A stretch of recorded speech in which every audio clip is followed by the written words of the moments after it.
Hey, this is Dave DeCamp from antiwar.com. This is anti-war news for Monday, September 23rd, 2024.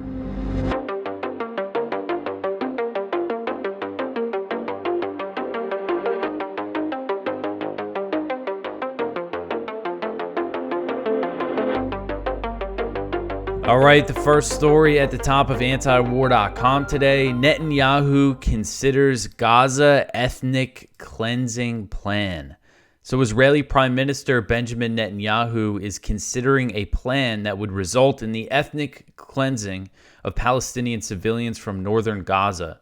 This was reported by CNN on Sunday.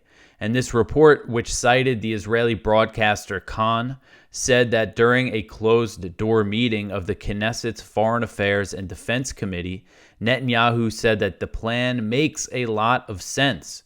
He said, quote, "It is one of the plans being considered, but there are several others. We are committed to dismantling the civilian control of Hamas," end quote. So the ethnic cleansing plan is known as the General's Plan, and I went over this last week. A group of Israeli ministers and Knesset members sent a letter to Netanyahu urging him to implement this plan. And it is known as the General's Plan because it was drawn up by retired Israeli generals, including Major General Eiland. And he actually released a video on YouTube where he outlined the idea. You could go watch it. It's in Hebrew, but you could put the subtitles, the auto-translate in English.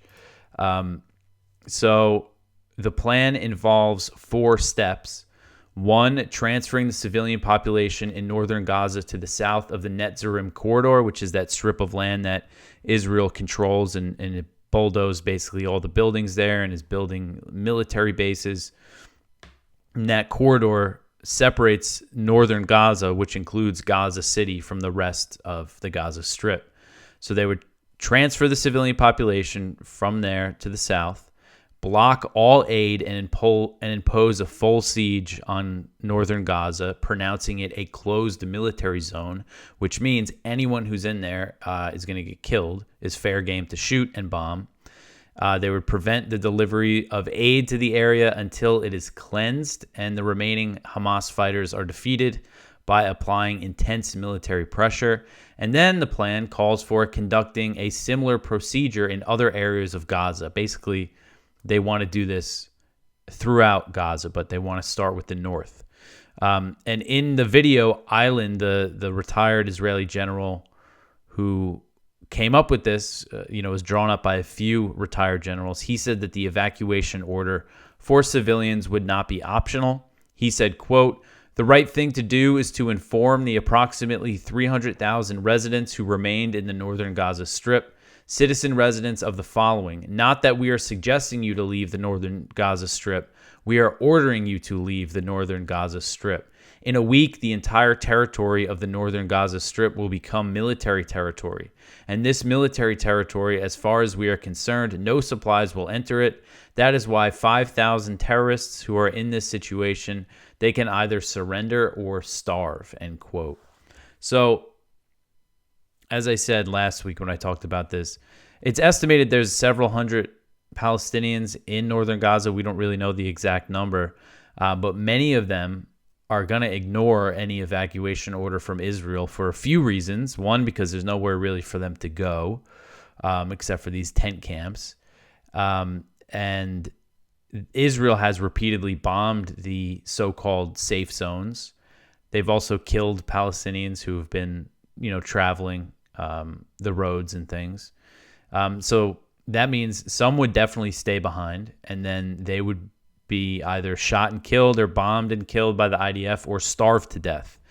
So this is kind of a final solution for the northern Gaza Strip. And of course, this could pave the way for Jewish settlements, which is something many Israeli ministers are, outspoken in their support for reestablishing Jewish settlements in Gaza. So the fact that Netanyahu says he's considering this, I think I wouldn't be surprised if this is something that we see happen in the next few months.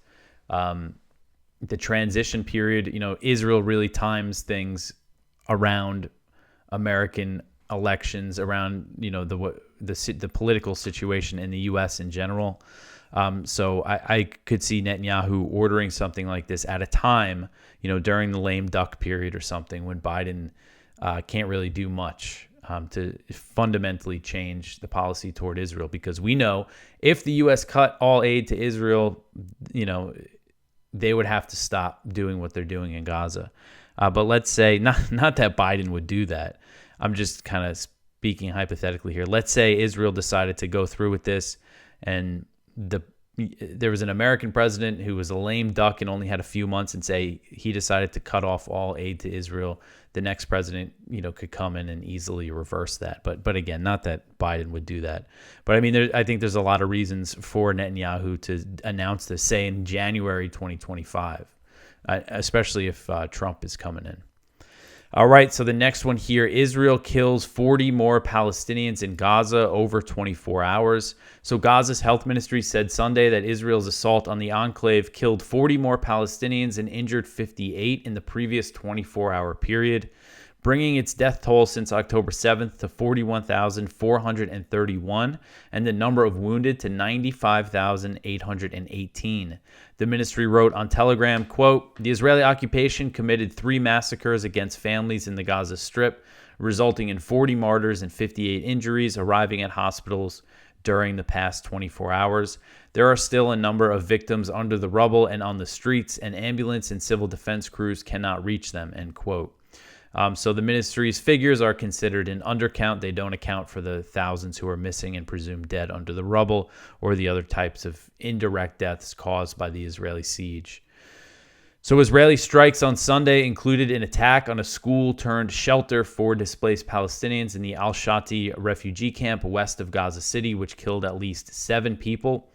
Palestinian officials said the head of Gaza's public works and housing ministry was killed in that strike. So on Saturday, there was a horrific massacre committed by Israel. Israel bombed another school in the Al-Zatoun neighborhood in Gaza City, killing at least 22 people, including 13 children and 6 women. Graphic videos of the aftermath show many wounded children, including some with missing limbs. 30 people were reported injured in the attack, and 9 children had to have limbs amputated. So this is some of the most horrific footage that I've seen of this, over this past year, was the aftermath of this strike. And apparently, according to Gaza's media office, this school was sheltering widows and orphans who were receiving aid through some charity program. So these were people who lost their fathers and mothers or lost their husbands, and that's who was slaughtered here. And I mean, this footage, children laying outside with missing limbs, like one particular with just really gruesome, gory stuff. We have a link to some of it if you want to see it. It's really tough to watch. There was a woman 3 months pregnant who was killed, and they found the 3-month-old unborn child in the rubble. There's pictures and video of it. These are things, when I scroll on Twitter, my brain tells me aren't real, but then I double check this stuff. I mentioned we have an account with Reuters. They have video, pictures and video footage that from their journalists there, and they have other news agencies that have journalists there, and I mean, it's all there, all this horrific stuff. And then you see the kids being treated in the hospitals for these horrific wounds. And again, this is all being funded and supported by the U.S. The U.S. could stop this. The only thing that would stop this is if the U.S. cut off Israel and made them negotiate. I mentioned that stuff about the lame duck. Right now, it's September. There's still plenty of time to cut off Israel. This massacre should be all over the news. We had a story on it all weekend from Middle East Eye, but I mean, this should be everywhere. The fact that they're supporting something, the U.S. government, the Biden administration is supporting and enabling something this brutal, and it's just seems like it's barely been noticed. But again, this is just one of the worst things I've seen, looking through the videos and all the pictures that I have over the past year. All right, so the next one here, Hezbollah in a new phase of fighting with Israel. So Sheikh Naim Qassem, the deputy leader of Hezbollah, said Sunday that the Lebanese group is in a new phase of its fight with Israel following a series of Israeli escalations in Lebanon. Qassem described the new phase as an open-ended battle of reckoning and said Hezbollah attacks on Israel would not stop until there was a ceasefire in Gaza. He said, quote, "The Israeli settlers will not return to the north before the Israeli enemy accepts a ceasefire in Gaza," end quote. This is another thing here. This gets lost in a lot of coverage of what's happening in Lebanon with Hezbollah and Israel, is that they've said consistently that if there's a ceasefire in Gaza, we'll stop firing rockets into northern Israel.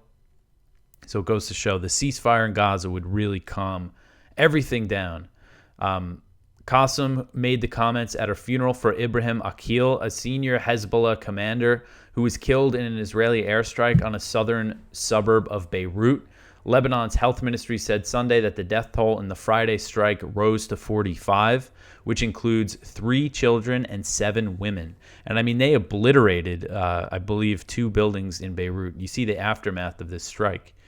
Hezbollah said that 16 of its members were killed, but the death toll, again, was 45. And, this is like if Iran launched airstrikes, bombed the homes of Israeli leaders or IDF leaders and killed them and killed everyone around them. I mean, this would never be acceptable if the situation was reversed. Bombing people while they're around other civilians and everything. So the Beirut bombing came a few days after Israel blew up pagers and beepers belonging to Hezbollah members. So lots of Israeli escalations in Lebanon here. And Hezbollah fired dozens of rockets into northern Israel on Saturday and Sunday in response to the Israeli airstrike in Beirut, and said that it targeted several military sites, including the Ramat David Air Base, an Israeli Air Force base near Haifa. According to Israeli media, 3 people were wounded by Hezbollah rocket fire on Sunday. And Israeli airstrikes continued to pound Lebanon on Saturday and Sunday. An Israeli military spokesman said that Israel launched 300 strikes against Hezbollah targets in southern and eastern Lebanon. At least 2 people were reported killed by the Israeli strikes on Sunday. Herzi Halevi, the chief of staff of the Israeli Defense Forces, said Sunday that the strikes would continue. He said, quote, "The price that Hezbollah is paying has increased. Our attacks will increase. We will safely return the residents to their homes, and if Hezbollah has not understood this yet, it will get another blow and another blow until the organization understands," end quote. So Axios reported on Saturday that U.S. officials support Israel's strategy of escalation. So Israeli officials claim, and this is in comments to Axios, they claim that the purpose of the escalation is to de-escalate the situation and not provoke a full-blown war, but there's no sign Hezbollah is going to back down in the face of these strikes. And the report said that U.S. officials agree with Israel's rationale, but they are worried that this might turn into a full-blown war. But you're giving Israel everything they want. The military aid is still flowing, and all this stuff is still happening. They're promising to defend Israel if things really escalate, if this really turns into something big. So this is all the result of the Biden administration's policy of full-throated support for Israel. Things do look like, I mean, this is war. It's been war for a while, but things do look like they're going to keep escalating and escalating with this situation. All right, so the next one here, Israeli minister says Lebanon is not a state and advocates taking the south. So this article is from Jason Ditz. Tensions between Israel and Hezbollah are escalating substantially, with scores of people killed in Lebanon in the past week. Israel's far-right government is stepping up the rhetoric and talking war.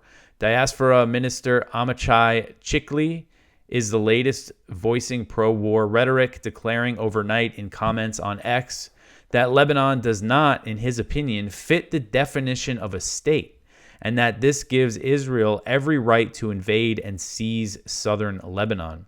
He said southern Lebanon is essentially under the control of a hostile Shiite population. He added that he believes neither Syria nor Iran counts as states and so don't merit protection for their status as sovereign nations. So Jason mentions that Israel is not generally over concerned about violations of sovereignty through its military actions. But what he's saying here is overt military action against, it's justifying whatever Israel wants to do to Lebanon, to Syria, to Iran. And this is what you see when, because the U.S. has designated Hezbollah as a terrorist organization. This is the reasoning that you see from Israel supporters in the U.S. is, they blew up terrorists. They blew up the pagers. They're terrorists. They just always throw that word around, even though Hezbollah is a political party. They oversee a bunch of social services. They're kind of a state within a state, a quasi-state within the state of Lebanon. A lot of Americans just don't understand that. They just see the word terrorist, and that's what's repeated. But here, this is the attitude: say, they got these hostile Shias there. We could do whatever we want to them. Same for Syria. Same for Iran. And this minister Chikli, he joined that letter to Netanyahu, calling for the ethnic cleansing of northern Gaza, the general's plan, as they call it. All right, so the next one here, Israeli soldiers raid Al Jazeera office in Ramallah. So this article is from Al Jazeera. Israeli soldiers have raided Al Jazeera's bureau in Ramallah in the occupied West Bank and ordered the Doha-based network to shut down operations amid a widening Israeli crackdown on media freedom. Heavily armed and masked Israeli soldiers forcefully entered the building housing Al Jazeera's bureau and handed the 45-day closure orders to the network's West Bank bureau chief, Walid al-Omari, early on Sunday. Al-Omari said the Israeli military's closure order... Sorry, I just jumbled that. He said that the Israeli military's closure order accused the network of incitement to and support of terrorism. There's that word again. Al Jazeera's Jafar Bouderi said Israeli forces used tear gas in the vicinity of the Al Jazeera bureau and Al Manara Square in the heart of the occupied West Bank city. She added that Israeli soldiers confiscated their cameras. Bouderi said she feared the military might try to destroy Al Jazeera's archives, which are stored in the office. The Israeli military vehicles left Ramallah after the raid.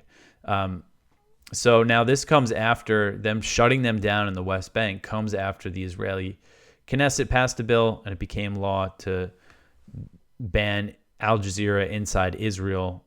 And now they're taking that to the West Bank and shutting it down. And this comes after all these escalations in the West Bank. Israel's also not letting foreign media, journalists into Gaza. They want less eyes on what they're doing in Gaza and in the West Bank. All right, so the next one here, House passes bill to label products from settlements made in Israel. So this article is from Middle East Eye. The U.S. House of Representatives passed a bill on Thursday that designates products from illegal Israeli settlements in the occupied West Bank as originating from Israel. The bill, titled the Anti-BDS Labeling Act, solidifies a Trump-era policy that critics argue undermines Palestinians' UN-recognized territorial claims and champions Israel's annexation efforts while directly targeting the Palestinian-led boycott, divestment, and sanctions movement, sending a clear message against those advocating for Palestinian human rights. So this policy, introduced by then Secretary of State Mike Pompeo in 2020, was viewed by some as pushing the boundaries further than Israel's own efforts. Now it stands on the cusp of becoming permanent U.S. law. The bill, sponsored by Republican Congresswoman Claudia Tenney of New York, passed with a vote of 231 to 189 and received support from 16 Democrats, including some of the party's most pro-Israel members.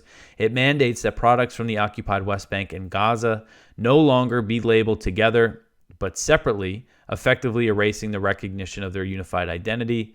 Products would read either West Bank or Gaza rather than West Bank and Gaza. The proposal further stipulates that products from the majority of the occupied West Bank will be labeled as product of Israel or made in Israel.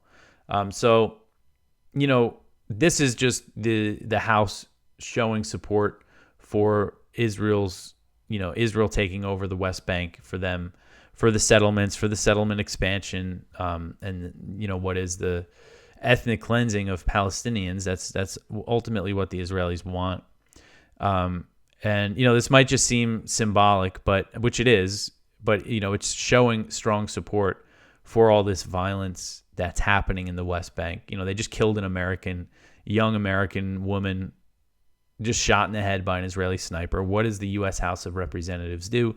They pass something like this to show that they're super supportive of whatever Israel's doing in the West Bank, no matter how violent, and no matter how much it goes against the idea of property rights, natural rights for people. It doesn't matter if you're Palestinian. Guess what? You don't get those rights. So that's what the House is showing that it supports by passing this, and it's mostly Republicans that voted for it, and the Republicans are trying to position themselves as the more pro-Israel party ahead of November.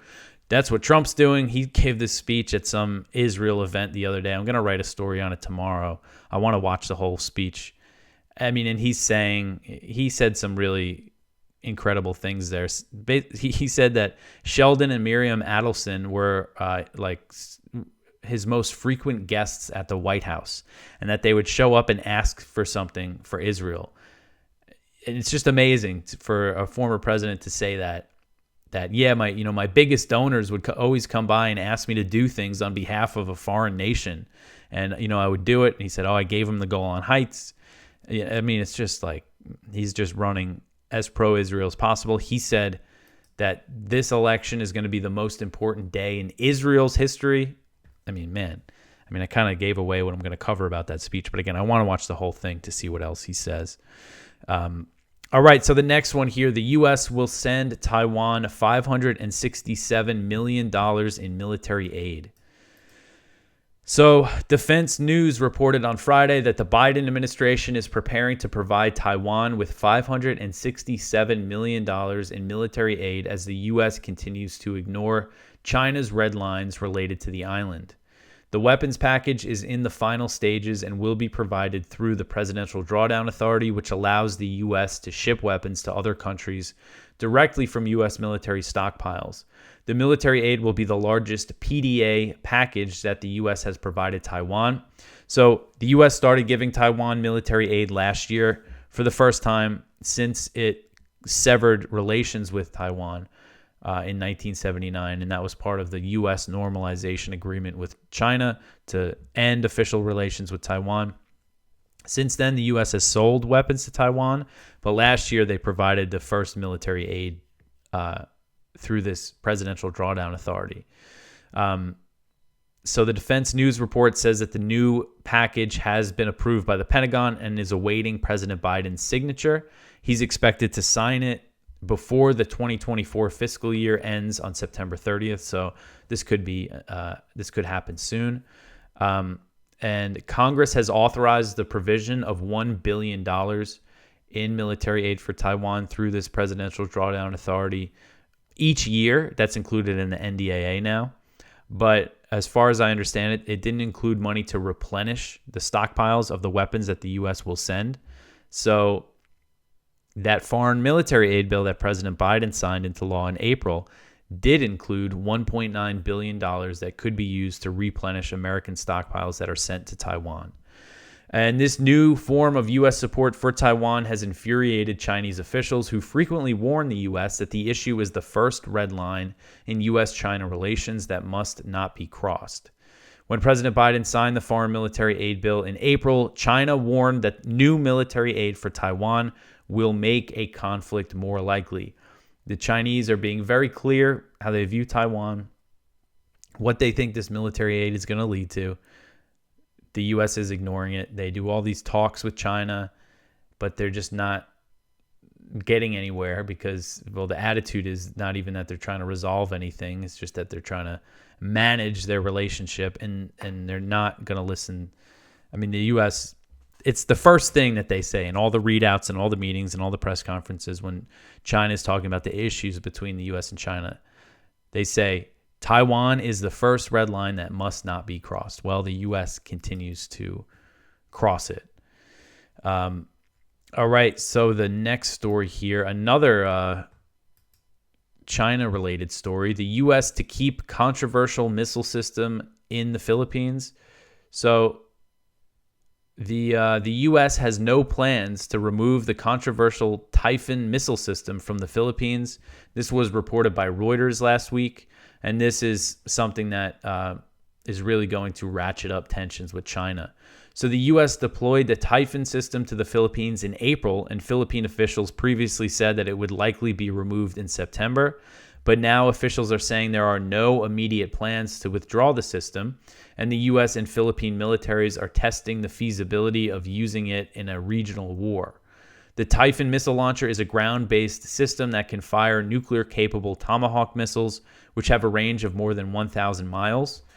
And this was previously banned by the Intermediate Nuclear Forces Treaty. They wouldn't have been able to develop a missile system like this, let alone deploy it. And this system also fires the SM-6 missiles, which can hit targets up to 290 miles away. So this is the first time, this deployment to the Philippines is the first time that the U.S. has sent a medium-range ground-based missile system to the Asia-Pacific since the INF Treaty was signed with the Soviet Union in 1987. So this is a big deal that this missile system is over there. And China has very strongly denounced it. They're calling for the U.S. to pull the system out, and the U.S. obviously is not listening. You know, you look at these warnings from China. The Chinese Defense Ministry said that this missile system has, quote, put the entire region under the fire of the United States and brought huge risks of war into the region, end quote. So right now, it's currently deployed on the northern Philippine island of Luzon, and from there, Tomahawk missiles could easily reach Taiwan, mainland China, and targets across the South China Sea. And the U.S. is also looking to send one of these to Japan. And this deployment comes as tensions are really high in the South China Sea with the Chinese and the Philippines. They're having all those collisions and everything. So this is just adding it, just throwing fuel on the fire, keeping this missile system there. All right, so the last story here, Ukraine may get the okay to fire Storm Shadow missiles into Russia. So the Times reported on Friday, the London Times reported on Friday that the U.S. and the U.K. may permit Ukraine to use Storm Shadow missiles for long-range strikes inside Russian territory without it becoming public until the first one is fired. So basically saying they might give them permission to fire the long-range missiles in Russia, but they won't do it. They won't make an announcement. It just might start happening one day. And this is kind of the way I expected it to go. Ukraine has received these Storm Shadow missiles from the UK and a variant from France known as the Scalp missiles, but they're basically the same thing. They both have a range of about 155 miles. And this report said that Western diplomats are ready to sign this off on giving Ukraine permission to launch the Storm Shadows into Russian territory, but they will hold back from making an official announcement. And this is how things have gone before when Biden first gave Ukraine the green light to use American weapons in Russian border areas. They didn't make an announcement. It was reported, it was revealed through media reports, and then the administration eventually acknowledged it. And, Putin is warning that if NATO supports these long-range strikes, that means that NATO is at war with Russia. Yet this is something that they want to do, because this isn't just a matter of giving Ukraine permission to do it. They need the intelligence, when it comes to these precision-guided missiles that they get from the West. They need intelligence support for that. And there's also a leak from the German military that revealed there are British soldiers on the ground in Ukraine helping the Ukrainian military fire these Storm Shadow missiles. So it is direct support for long-range strikes inside Russian territory. So big week this week related to this is Zelensky is in the U.S. He got here on Sunday. He actually toured a ammunition factory that makes the 155 millimeter artillery rounds. He's done that already. And this week, during the meetings on the sidelines at the UN General Assembly, is when they're expecting to give Zelensky the okay to launch these strikes. So we will see what happens this week. And again, this is something I think that will be revealed through reports like this. All right, so that is it for the news for today. Please go check out our viewpoints, one from Edward Lazansky, two men who, if allowed, could decide humanity's fate. One from Ted Snyder, the most important issue at the UN this week. One from Caitlin Johnstone. Europe prepares for hot war with Russia. U.S. readies for hot war with China. And that she's talking about stuff that I've been covering. The European Union's new defense chief saying, we got to be ready to fight Russia in 6 to 8 years. The U.S. Navy unveiling this plan to fight China by 2027. So it's cool. Caitlin cites my work all the time. This piece from her, she mentions a few of my stories, so go check that out. One from Anatole Levin, how the Russian establishment really sees the war ending. One from Maron Rappaport, a plan to liquidate northern Gaza is gaining steam. And this is from 972 magazine, which is an Israeli magazine. Basically, they're predicting that this plan, this, evacuation order in northern Gaza, everybody who doesn't leave is a target. Impose the starvation blockade. They believe this is all going to go down pretty soon. So not a good sign. So go check all that out. Check out our blog. Always lots of good stuff over there. And that is it for me for today. I hope everyone had a good weekend. Again, starting the week off with all pretty horrible news.